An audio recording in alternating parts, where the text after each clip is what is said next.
शांति।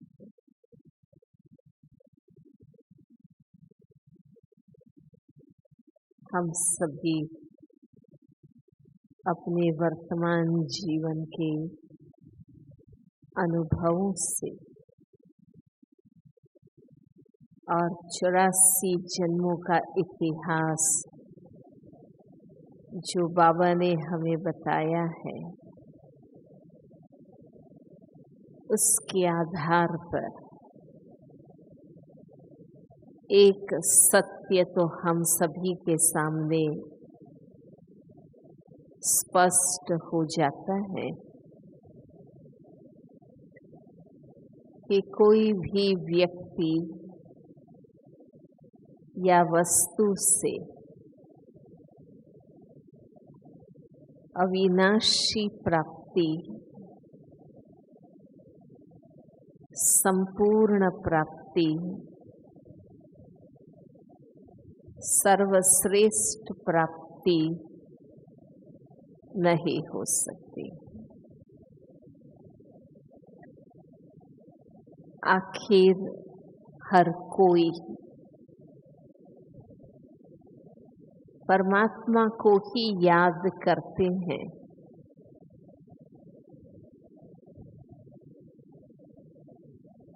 कि आप ही सच्चे सहारे हैं। इच्छा मनोकामना पूर्ण करने वाले हैं। दुखों से मुक्ति और सुख शांति आनंद से भरपूर प्राप्ति आप ही करा सकते। इस सत्य को हम सभी ने स्वीकार किया है, इसलिए हम अपने मन और बुद्धि परमात्मा से लगाते हैं। बेशक इस सृष्टि कर्म क्षेत्र पर हम हैं, परम पिता के सत्य ज्ञान से कर्मों को श्रेष्ठ बनाने की विधि भी हम सब ने अपनाई है।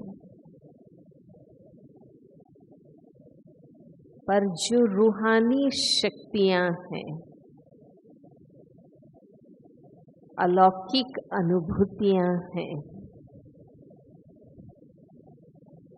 जो आत्म शुद्धि की बात है, वो तो परमात्मा की याद तपस्या से ही हो सकती है। माना एक बात स्पष्ट है कि परमात्मा से हमें जो कुछ प्राप्तियां करनी है, वो मन और बुद्धि से ही करनी है। परमात्मा कोई भौतिक नहीं है, वो परम चैतन्य शक्ति है। हम मन और बुद्धि से ही उनसे योग लगा सकते हैं, अपने आप को कनेक्ट कर सकते हैं। उस हिसाब से भी मन और बुद्धि की शुद्धता, स्वच्छता, शांति और स्थिरता बहुत जरूरी है। और जैसा हम योगी सब जानते हैं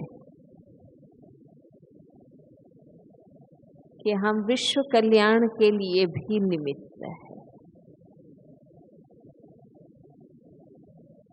और एक अति सूक्ष्म और सर्वश्रेष्ठ विधि सेवा की, वो मन और बुद्धि से ही कर सकते हैं, जिनको हम मनसा सेवा कहते हैं। अपने संकल्पों से, अपनी भावनाओं से, अपने सूक्ष्म विचार तरंगों से और अपनी योगिक स्थिति की शक्ति से ही हम विश्व के सभी आत्माओं को मदद कर सकते हैं। कर्मेंद्रियों से सेवा, वाणी से सेवा, साधनों से सेवा की अपनी एक सीमा है, उस लिमिट तक ही हम कर सकते हैं। पर स्थल और काल से पार हमें सेवा करनी है विश्वव्यापी, तो उसका साधन भी ये मनसा सेवा है। उसके लिए भी मन और बुद्धि शक्तिशाली, शुभ और श्रेष्ठ स्थिति में होना बहुत जरूरी है।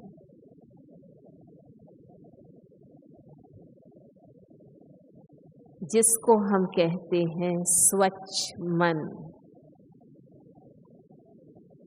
और साफ दिल। यहाँ दिल माना बुद्धि की बात है। शुद्ध बुद्धि को दिल कहते हैं। यहाँ हृदय, हार्ट की बात नहीं है, वो फिजिकल ऑर्गन है। स्वच्छ मन बना रहे, स्वच्छ मन बना रहे, उसके लिए ही हम रोज सत्य ज्ञान, महावाक्य, ईश्वरीय ज्ञान के सुनते हैं, पढ़ते हैं, चिंतन करते हैं, वर्णन करते हैं। ये मनः शुद्धि के लिए। और दूसरे तरफ भी हम पुरुषार्थ करते हैं कि मन जिन जिन बातों से मलिन होता है और उनके द्वारा जो व्यर्थ, साधारण या नकारात्मक बातें स्मृति में भरती रहती है, उसको भी हम कंट्रोल करते हैं। जैसे कि बीती बातों का चिंतन। हर किसी के जीवन में कुछ न कुछ तो होता ही है। सब कुछ अपनी पसंद का या शुभ लाभ पहुंचाने वाली बातें नहीं होती। खुद के संस्कारों से, खुद के गलत दृष्टिकोण से या जिनके भी संपर्क संबंध में आते हैं, उनके द्वारा कोई दुर्व्यवहार होता है, कोई नुकसान होता है, कोई अन्याय होता है, कुछ शोषण होता है, दमन होता है। वो घटना घट जाती, और प्रकार की और के द्वारा बातें आती ही रहती, और एक दर्द, एक नाराजगी, दुख की फीलिंग हमारे अंदर भरती जाती। घटना तो एक ही बार घटती है या उस समय घटी, पर हम बार बार बार सोच कर ऐसा हुआ, ये हुआ, क्या क्या बोला, क्यों बोला, सबके बीच बोला, कैसे हैं, क्यों ऐसा करते हैं, क्या समझते हैं, इस प्रकार मन में वो बातें चलती ही रहती। उसका भी अपनी मनोस्थिति पर प्रभाव पड़ता है। तो हमें शांति से एकांत में बैठकर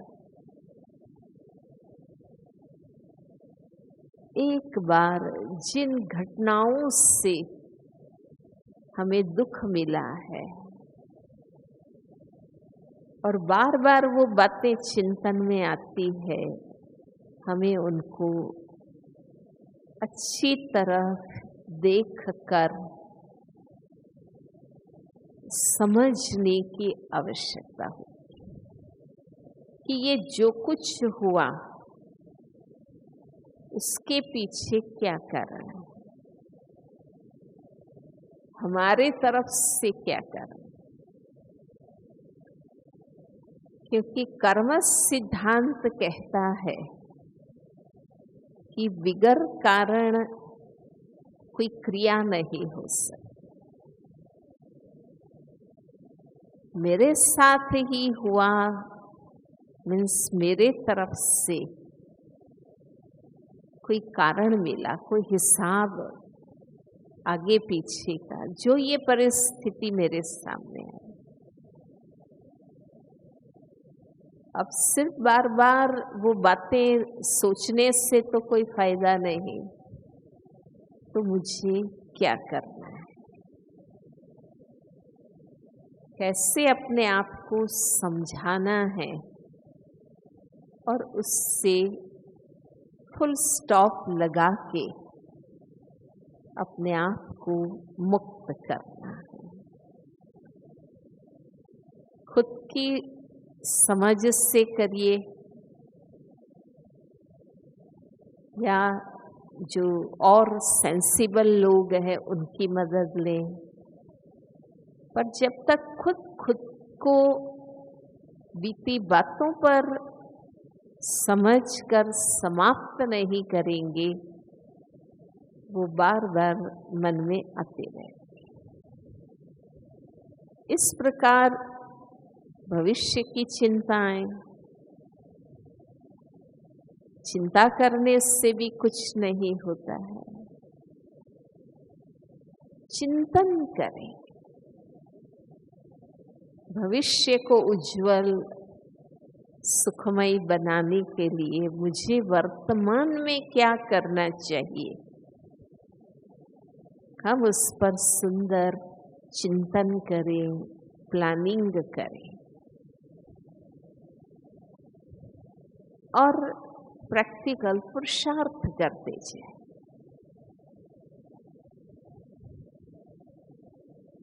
जिससे हम संबंधित है परिवार में, बच्चों के लिए, औरों के लिए, माँ बाप के लिए, साथी के लिए, हम उनके बारे में भी कई बार चिंता करते रहे, परंतु नहीं, अल्टीमेट हर आत्मा अपना भाग्य लेकर आई है। हर आत्मा के कर्मों का अपना महत्व है। हम किसी के भी टोटल जिम्मेवार नहीं हो सकते, क्योंकि हम इतने शक्तिमान नहीं। जो अच्छा कर सकते हैं वो हम कर रहे हैं, हम उनको भी योग्य बनाएं और इस प्रकार भविष्य की चिंताओं से भी हम अपने आप को मुक्त करें। वर्तमान के भी कई प्रेशर्स, दबाव मन पर होते हैं, चारों ओर जो बातें देखते हैं और वर्तमान में जो परिस्थितियां हमारे सामने आती है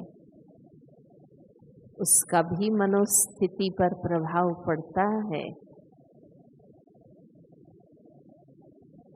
तो हर परिस्थिति को स्वस्थ रहकर, संतुलित रहकर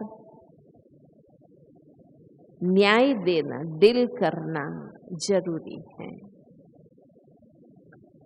इसलिए और बातों के प्रभाव में न आकर, क्योंकि औरों के साथ जो हो रहा है जरूरी नहीं कि वो मेरे साथ भी है। इसलिए औरों के साथ वर्तमान में जो कुछ हो रहा है वो देखकर भयभीत होना, दुखी होना और अपने आप को इस प्रकार कमजोर करना, वो भी उचित नहीं है।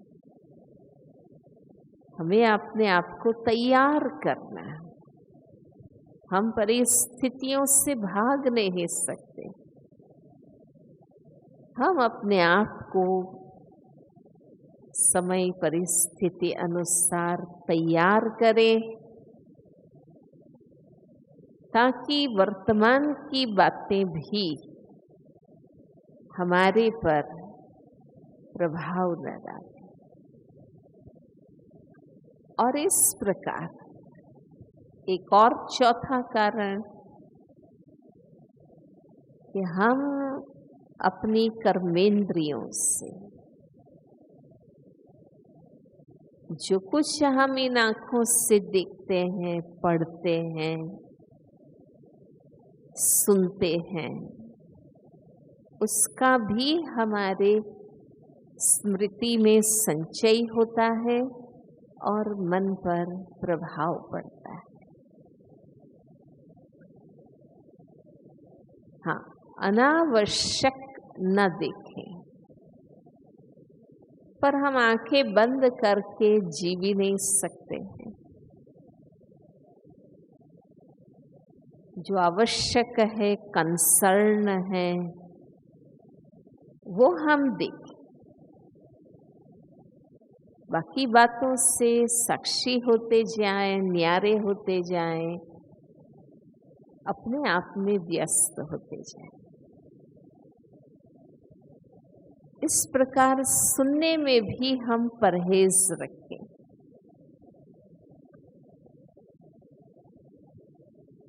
जरूरी सुने, कल्याणकारी बातें सुने, उन्नति करने वाली बातें सुने। व्यर्थ है, अनावश्यक है तो हम उससे मुक्त होने की कोशिश करें। जो कुछ हम पढ़ते हैं, क्वालिटी पढ़ें, उमंग, उत्साह, हिम्मत, आशा बढ़ाने वाली बातें पढ़ें, एम्पावर करने वाली बातें पढ़ें। तो हम स्वयं भी स्वयं पर अटेंशन देकर आँखों का, कानों का, मुख का, हाथों का, जो हमारी कर्मेंद्रियां हैं, वो उसमें से कई ज्ञानेंद्रियां भी है और उनसे जो इनपुट जाता है उसको भी क्वालिटी बनाएं।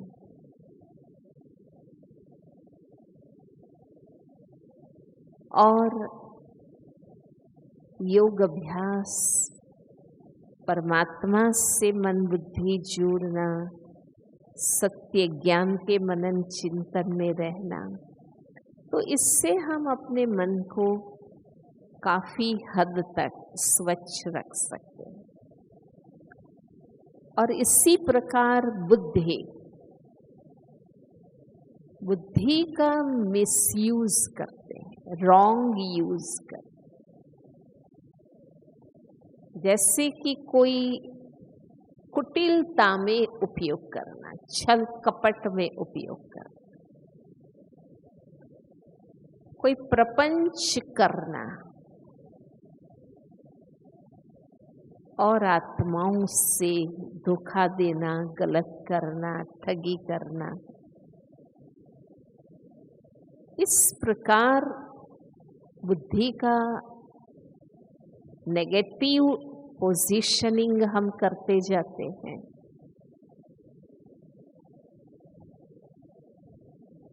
दूसरा, बुद्धि हमने कहाँ लगाई है? अगर हमने दुनिया में, देह में, संबंध में, साधन में, वैभव में, व्यसन में, जहाँ से बुद्धि की कोई शुद्धि या शक्तिकरण नहीं होता, तो वहाँ बुद्धि लगाने से, क्योंकि हम अपने वर्तमान जीवन का निरीक्षण करें तो हमने अधिकतर अपना बुद्धि योग इन दुनियावी बातों में ही लगाया है, जहाँ से कोई शक्ति नहीं मिलती है, कोई शुद्धि नहीं होती। अनुमान में बुद्धि लगाना, इस प्रकार जब हम बुद्धि से खेलते हैं, रॉन्ग उपयोग करते हैं, तो बुद्धि कमजोर होती है, भ्रष्ट होती है और एक परमात्मा के प्रति एकाग्र नहीं रहती। ऑलमाइटी परमात्मा है, उनसे ही बुद्धि की शुद्धि और दिव्यकरण होता है।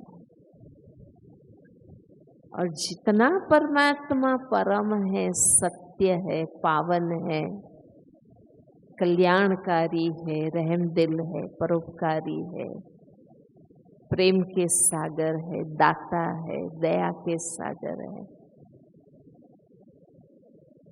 उनसे बुद्धि लगाना माना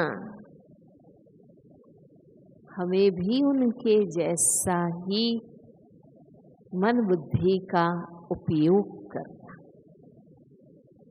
उनके गुणों के अनुरूप अगर हम अपने मन बुद्धि और कर्मेंद्रियों का उपयोग करते हैं तो साफ दिल, सरलता, सहजता, सादगी, सच्चाई, पारदर्शिता, समग्रता, इंटीग्रिटी जिसको कहते हैं, ये सब बुद्धि को साफ, क्लियर रखते। जो कार्य करते हैं उसी में बुद्धि एकाग्र है। कार्य एक हाथ में लिया, लक्ष्य एक हाथ में लिया और इंटरेस्ट दूसरे हैं, इच्छाएं दूसरी है, तो एकाग्र नहीं हो सकते। और तब ऐसा स्वच्छ मन और साफ बुद्धि बहुत शुभ विचारों को भी खींच के लाती है, राइट टचिंग्स हमें आती हैं, परमात्मा से हम शक्तियों को कैच कर सकते हैं। क्रिएटिविटी मन बुद्धि से ही उत्पन्न हो। तो हर प्रकार से, चाहे जीवन में आप किसी भी क्षेत्र में हैं, आध्यात्मिकता के क्षेत्र में हैं, सेवा के क्षेत्र में, कोई भी व्यवसाय या व्यापार के क्षेत्र में हैं, साधना के क्षेत्र में हैं, संशोधन के क्षेत्र में है, किसी भी क्षेत्र में ये मूल बेसिक आवश्यकता है। उसी के लिए नित्य अभ्यास की जरूरत। ओम शांति।